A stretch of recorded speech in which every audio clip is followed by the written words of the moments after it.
Hello, my name is Candace Rippey, and I am a reading specialist at Lincoln Terrace Elementary School, and I'm really excited to be with you all today. I'm going to be sharing the book, The Monster Who Ate My Peas. And this book was written by Danny Schnitzlein and illustrated by Matt Faulkner.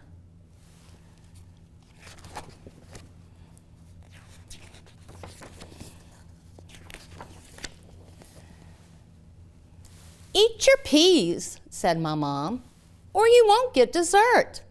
I said, "Before peas, I'd rather eat dirt." "I know you don't want to," she said with a glare, "but until they get eaten, you'll sit in your chair." I begged and I whined. I got down on my knees. "Please, Mommy, don't make me eat all of these peas." I stomped and I grumbled.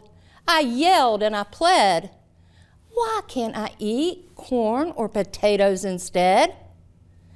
"Eat up those peas, do it now," my mom said, "or you'll get no ice cream and you'll go straight to bed." Mom left the kitchen. I poked at those peas. Their sickening smell made me weak in the knees. Quickly I offered the peas to my pup, but Ralph barely sniffed them, then turned his nose up. I closed my eyes tightly and whispered a wish. "Please let these peas disappear from my dish." And something quite strange and mysterious occurred, almost as if somebody, somewhere had heard.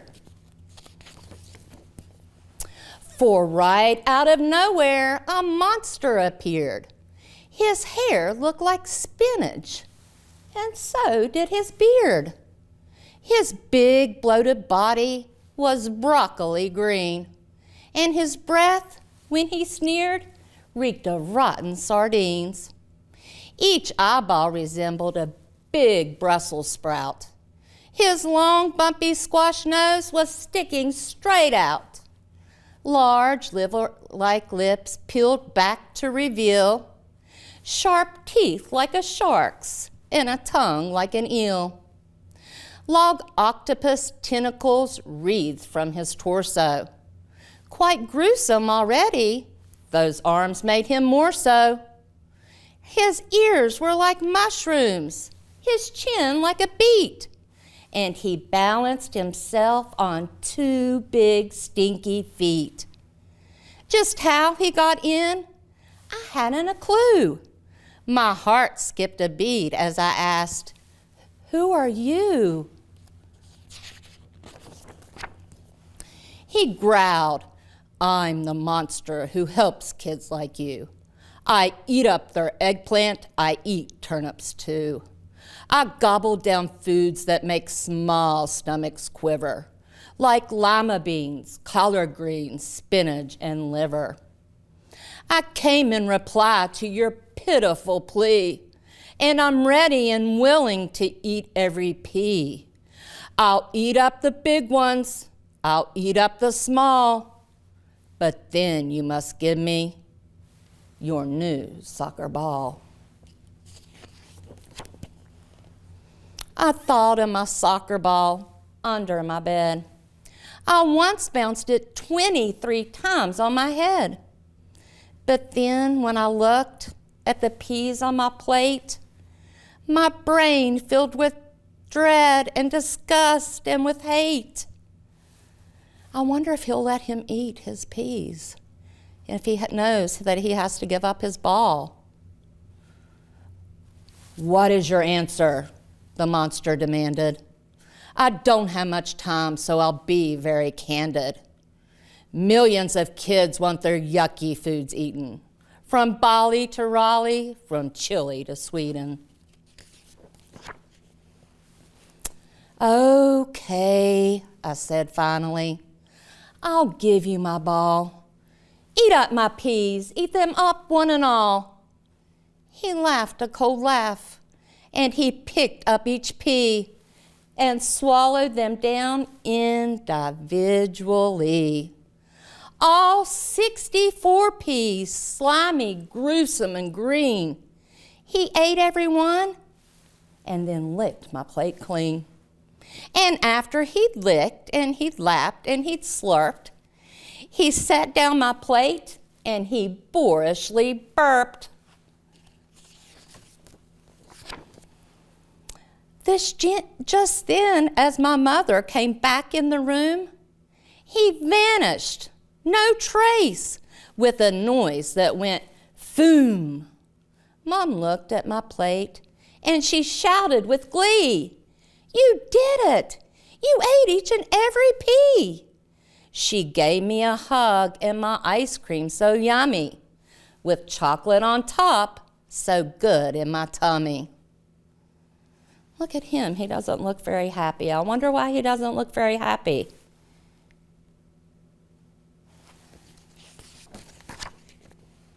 Then I went on upstairs and peeked under my bed. I started to sweat, my heart filled with dread. For there in the spot where my ball used to be, there was only one very small, squishy green pea. And now when I want to play soccer with Dad, I think of that ball and I get very sad. If I've said it one time, then I've said it 10. I won't make a trade with a monster again. He knew he had to give up something to get the monster to eat his peas. And he's very sad because he loved his soccer ball. Not long after that, we had peas with our meal. The monster appeared with the same kind of deal. I wonder what he'll make him give up this time. "I'll eat up your peas just as quick as you like. But then, in return, you must give me your bike." I thought of my bicycle shiny and new. I'd spent my whole savings to buy it, that's true. But when I look down at those gloppy green peas, I feel like you feel when you get a disease. Is he going to let him eat his peas and risk losing his bike? "Okay," I said sadly, "I'll give you my bike. Just eat up those peas, get them out of my sight." The monster then opened his mouth very wide. He took all my peas and he dumped them inside. He chewed and he chomped and he swallowed them down. Then, boom, he was gone off to some other town. My mom served me cake, but I just couldn't eat it.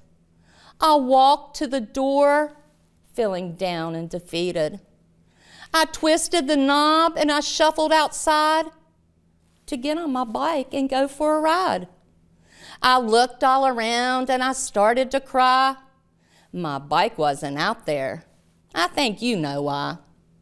And right in the space where my bike used to be, there was only one very small, mushy green pea.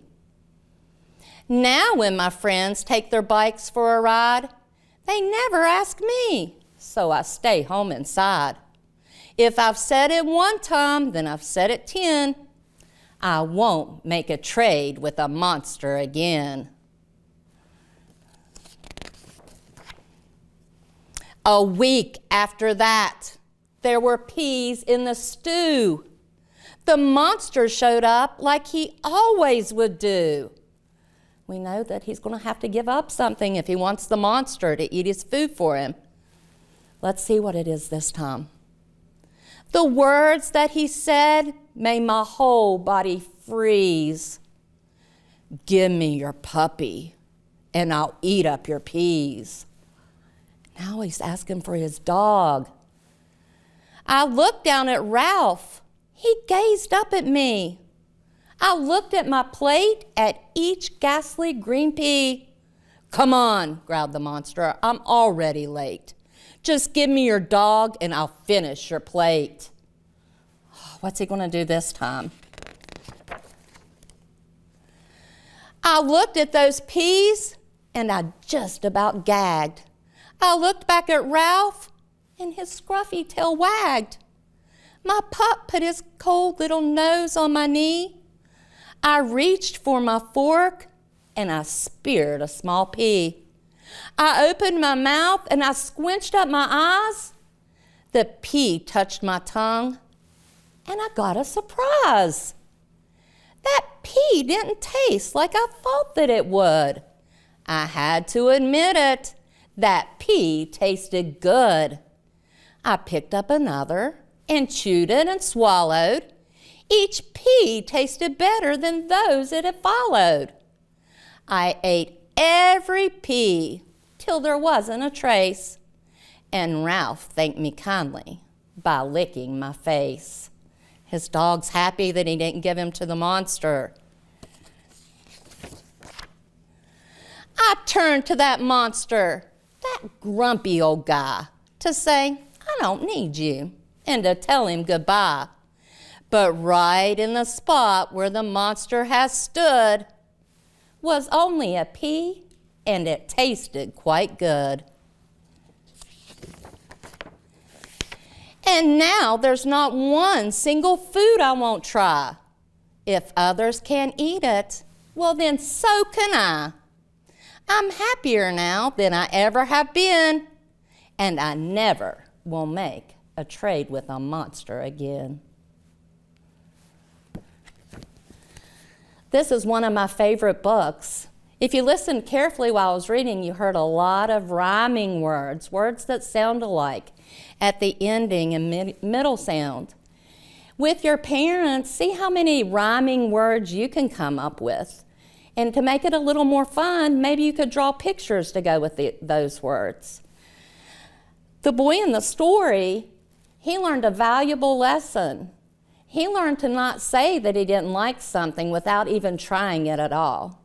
And I hope that we don't get in our minds that we don't like something or want to do something without at least giving it a try. The book that I read today was The Monster Who Ate My Peas, and this book was written by Danny Schnitzlein and illustrated by Matt Faulkner. Thank you for letting me read with you today for the 52 weeks of reading.